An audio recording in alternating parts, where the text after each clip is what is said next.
Good afternoon. My name is Adina Rissman, and I'm on the faculty in the Forest and Wildlife Ecology Department, and I study the human dimensions of ecosystem management. And I'm very pleased to be here at the Sustainability Forum to talk about adaptations for ecosystem services. As Greg mentioned, there's a lot of existing and ongoing climate impacts that are creating the need for adaptation. So when we think about ecosystem services, we think about the food, water, wood products, and regulating services that are important to people. But I think this lens only goes so far. We also have to talk about the people involved in producing and consuming these services and the political decisions they make. So today I have two main points. First, that climate change, and here's a maybe difficult message, can increase conflict among ecosystem services, and that people then pursue adaptation around ecosystem services in the context of competing goals and limited resources. So I'm going to talk about this in two cases, one in the Northwoods, timber production, and one in the Yahara watershed here locally. And in both of these cases, climate change may be increasing the conflict between ecosystem services that are produced on the landscape. So in Wisconsin's Northwoods, we know that muddy ground can lead to higher impact timber harvests. And so one of the adaptations here to reduce the impact of timber harvest is to harvest on frozen ground. And this is actually required under many timber contracts. But what is happening, and what we found through weather station data, is that the length of the frozen ground season is actually declining. And that as this declines, loggers are switching to other sites like jack pine on dry sandy soils during that time of year. And this is a type of adaptation that people are making. And as has been talked about earlier today, adaptations are responses to actual and expected climate change impacts that attempt to moderate harm or exploit beneficial opportunities. And they can occur at the individual level, by organizations, by institutions, people trying to change the rules of the game in a particular context. We do a lot of interviews with loggers, and one old timer told us, "I never had to work spring breakup, that time of year when it's really wet and muddy. Nowadays, guys are running hard." And there's a lot of reasons for this, but this is producing shifts in the timing, location, and type of harvest, the type of equipment, and it's also leading to institutional adaptations by the industry to increase land and road access for timber supply, and to reduce financial strain, because overcapitalization, globalization of the industry, increased debt loads are all making it more difficult for individual loggers and mills to adapt.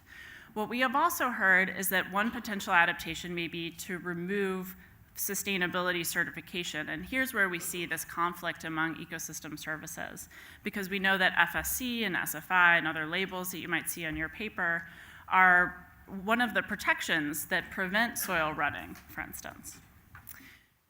Secondly, the other case is here in the Yahara watershed around Madison. And here we have both agriculture, an important industry, as well as a great pastime of many of us to take our ice cream down to the lake. But climate change is making it more difficult for us to have our ice cream and eat it on the shores of a clean lake. And one of the reasons for that is increased precipitation and storms. And you can see in the lower chart an increase in large rain events, of 2 or 3 inch events that are driving a lot of soil and nutrients into the waterways. We have individual adaptations, but we also have institutional adaptations, and large efforts by many people, many of them may be involved here today, to improve water quality, such as the removal of carp in Lake Wingrad. And this is an exclosure, a pilot project of that, so picture. And so we know that there's millions and millions of dollars that have been poured into trying to improve water quality and work with farmers in this watershed, and yet we haven't really seen that improvement in phosphorus conditions. And so we have to ask ourselves why. Well, we know that there's more storms, but we also know that there's more manure and more milk production as yields increase. One farmer told us, "Look, we're not all going to be able to get what we want in this watershed. It's a bowl. Everything runs down to the middle." And so I think there's a recognition here that there's important trade-offs that will be made and that are being made. And that happens both in terms of the ecosystems and the social structures that make it so difficult for producers. So this brings back to the main point, some examples of how climate change can increase conflicts among ecosystem services that we all care about, and a recognition that we need to think both about the people involved, the producers and consumers, and about the politics and policy behind bridging many of these compromises. And as we make decisions going into the future, we know that these decisions matter. And as Greg mentioned, it's important to be engaged in them, both as individuals and as broader societies. So as we move forward with both the research and in practice, I ask you to think about how the lens that you see the world through affects what you see. And I recognize that many of this message may be challenging in terms of understanding conflict, but I also think there's an important message here about connection and empathy and engagement that is also really needed.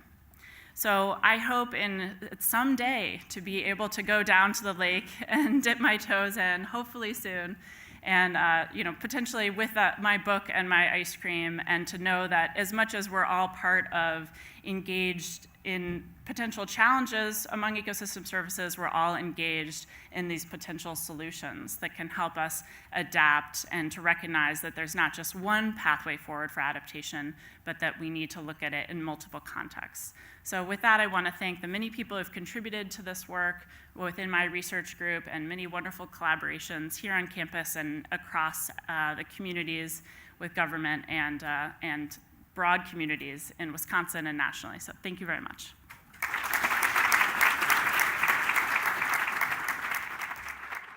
Hi, everybody. Years of studying the relationship between the messages in the world around us and what people learn about science and environmental issues has led me to a couple of conclusions. One is that the relationship between knowing about something and doing something about it is murky indeed. And secondly, that the less someone feels affected by a risk, the harder it is to move that person to action. And one of those risks is obviously climate change. In fact, we've got data, this comes, the next slide will show you, is from Yale University, a set of data that asks people, does climate change affect you personally? And as you can see, each of us personally is on the left-hand side of that table. No, it doesn't. On the right-hand side is everybody else. So and again, when we think this is affecting others and not us, we have a big problem managing and changing. Now, one suggestion is to use information in a way that serves as social cues to us about what other people think. If you can show us what other people think and do, that might change our behavior accordingly. And this is called information in service to social norms. And that information comes in two flavors. One is descriptive social norms, where we look at the world around us and we see what other people are thinking and doing, and we may adjust our behavior accordingly. The other flavor are injunctive social norms, where instead what we have are people telling us what they think we should do. And again, we might change our behavior. A classic experiment involves that ever-popular hotel room that always asks you to reuse your towels. Robert Cialdini and his colleagues did a fascinating experiment some years ago by fiddling with the tags in the bathroom. And here's the old-fashioned tag, the one that we still see: help save the environment, blah, blah, blah, blah, blah, blah, and you too can, if you reuse your towels, you'll be a good citizen. Something on the order of 37% of people do reuse their towels in that classic condition. But what if you add human beings, social beings, into that message? So here we have, join your fellow guests in helping to save the environment. In this particular experiment, 75% of the guests in this hotel participated. Suddenly, reuse goes up to 43%. And now, let's get even more specific.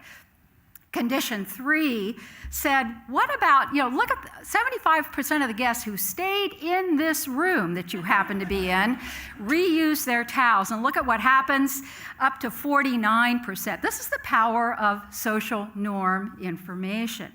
And again, has a very practical value. Let's say you're now lying on the ground, having fallen off your bike. God forbid that you should bike in this weather. Nobody's helping you.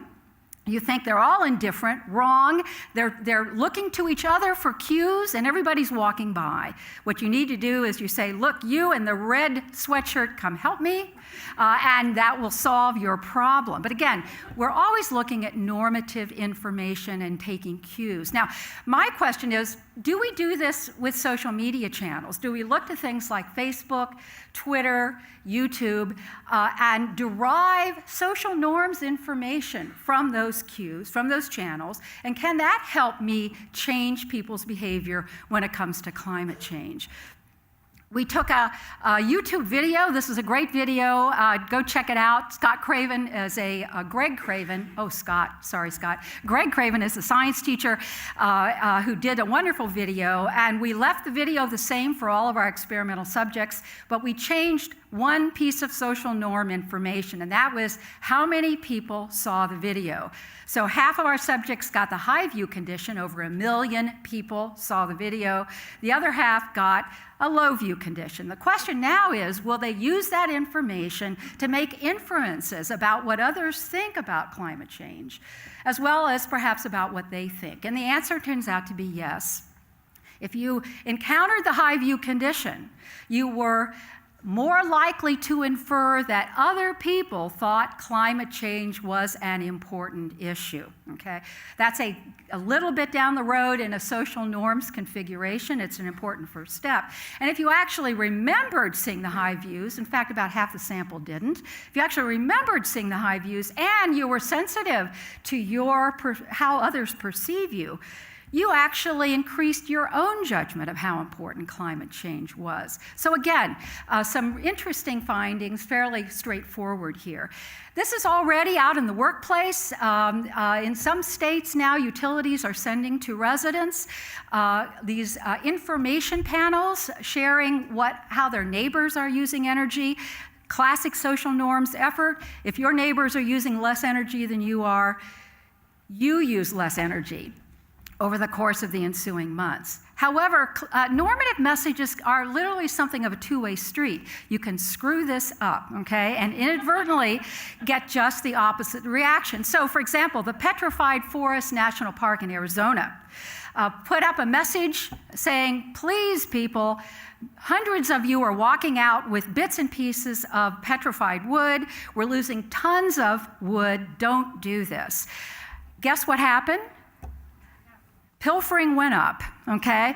It was a social norms message that said, look, everybody else is doing it, so I better get my piece of wood, okay? So again, you have to be very careful. This is a little hard to see, but this is a Snowperson flash mob. Again, lots of people protesting, trying to move folks when it comes to climate change can be a great kind of normative message. You see a lot of people who care. You may care more as a result. But also, we think that in the work that we're doing, that this ubiquitous bunch of social channels that both annoys and compels us can also have characteristics on them that might facilitate change when it comes to big issues like climate change. Thanks.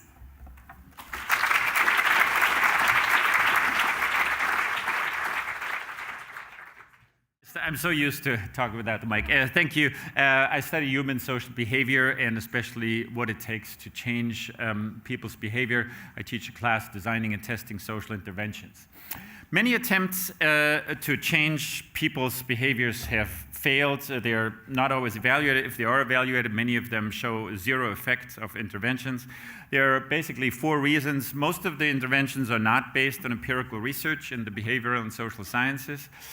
Little attention is being given to the characteristics of the target audience. Housewives in Southern California are not the same as students on a campus in the Big Ten University. Oopsie. We have not used these strategies to integrate behavior change, and finally, very often there is no evaluation of the effectiveness. I'm going to talk to you about a 6-step program to influence people's behaviors. It's based on a variety of disciplines, including social psychology, social marketing, and mass communication. And the one idea is then, Sharon already mentioned that, people have sometimes good beliefs, but that they do not result in good behaviors. Everybody thinks it's a good idea to donate his or her blood, and very few people are doing it. So step number 1 of that 6-step program is selecting the right behaviors based on this statistic. You might want to think, hey, it's a good idea to do something about, let's say, space heating or water heating. And the goal is to select various, make a list of potential behaviors that you might want to influence. Is it, do you want to ask people to turn down the heat, or is it that you want to ask people to insulate their house more? And then the goal is to evaluate each of these behaviors on 3 dimensions. One is impact, one is probability of acceptance, and how many level of penetration, which is how many people are already doing this behavior. Step number 2 is finding out about your target population. What you have on the top is attitude towards global warming, or to know where, in which stage of behavior change most members of your target population are. I'm having problems here with the... Here. Step number 3 is identifying barriers and benefits. Why aren't the members of the target audience already performing these behaviors, and why might they want to? What are the monetary incentives and the non-monetary or psychological incentives? And what that means, you may have to talk to the members of your target audience. That it means making surveys, constituting focus groups, etc. Step 4 is developing strategies, and I'm going to talk in a second about that. You may want to use proven behavior change tools that have been shown to be effective, and I'm going to talk about 4 particular ones: preparatory actions, commitments, and descriptive and prescriptive norms. Step 5 is piloting your intervention. Some people do, I'm going to do a pre-test, post-test design. I strongly advise against that. So then the question is, which of these behavior change tools do work, and how do we know that they do work? Well, the way we do this is we do randomized field experiments with a random assignment to experimental condition, and then have some outcome measure. And all of these tools are based on theories and on 50 years of empirical research in the social sciences. One is preparatory action. It has been shown that people will be more likely to adopt the final behavior if they have done some sort of action that's related to it, but that's less costly. I gave here a list of preparatory action, what that could feel. Fill out a short questionnaire, put a sticker in your fridge, do the desirable behavior once. There are people who have devoted their research life to studying what makes an effective preparatory action. It turns out that it's very important that these actions are actually really done, executed. The more costly, the better, as long as you can get most of the people to do that action. And finally, if you offer a reward or strong external reasons, then most of the benefit goes away. Tool number 2, commitment. Somehow try to get people to commit to doing the behavior. And the best is, the most effective commitments are those where the commitment is public, it's done in writing, it's very concrete. Not, I'm going to do something for the planet, but I'm going to change this particular behavior, and it's not too costly. Here I have an example from a study from a study in France, where it's a pledge form, and I tried to show here what the possibilities of certain behaviors that you can pledge for. Then you sign it, you can cut it out. Here's an example of how it happens. Somebody is signing that, and then is putting that into a box, and then everybody's name who made a pledge is displayed on one of these yellow stars on the village square. So that would be public commitment. Descriptive norms. Sharon already mentioned that. It refers to what most other people do. And if you can communicate to your people that other people have already changed the behavior, then you have already gone a long way. And if you can't really do that because they haven't changed it, at least you can maybe communicate that they intend to change their behavior. Here I have some example of social norms posters that used that behavior change tool. The first time I saw these, I sort of thought, well, you must be kidding, right? It turns out that they are quite effective in changing people's behaviors, as has been shown in randomized field experiment. The basic message is most of the other people have already done it. Finally, prescriptive norms, or what Sharon just called injunctive norms, have to do with what is right and what is wrong. And if you can, and it's not always possible because you don't want to guilt trip anybody, if you can, try to label the undesirable behavior, the old behavior, as either undesirable or wrong or whatever, and somehow make salient that you may be the target of social sanctions if you perform this behavior. And I have a little advertisement spot, I hope you can hear it, that makes use of both these principles of behavior tools. Clem, where'd you put the recycle bin? Recycle bin? Just use this here trash barrel. Clement, you ignorant fool. That there's so many can't-eat trash. Lots of important things come from stuff we recycle, like Red's cup, and Luke's long underwear, and this here hanging robe. Oh, heck, fellas, I was just a funnin'.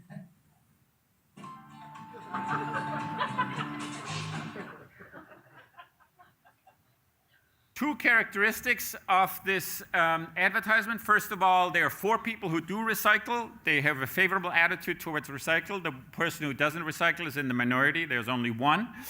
The message that's being brought across here is your peers are already doing that desirable behavior. And finally, they do show him the rope, and they do show that guy, call him an ignorant fool. And so the message that's being brought across here is, well, your peers would approve of you performing that behavior as well. So it makes use of both of these behavior change principles. This was an ad that was highly effective. Last slide. If your goal is to change behaviors, you may want to design interventions that take into account the empirical research in the behavioral sciences. And the picture that I'm showing you here is the person on the left is my 18-year-old son. He's currently involved in a reforestation project in Guatemala. He and Jorge Armando, who is his partner there, they're actually using these behavior change tools, and they work incredibly well. And my son, who has never believed anything I say, if I can convince him, then maybe I can convince you. Thank you.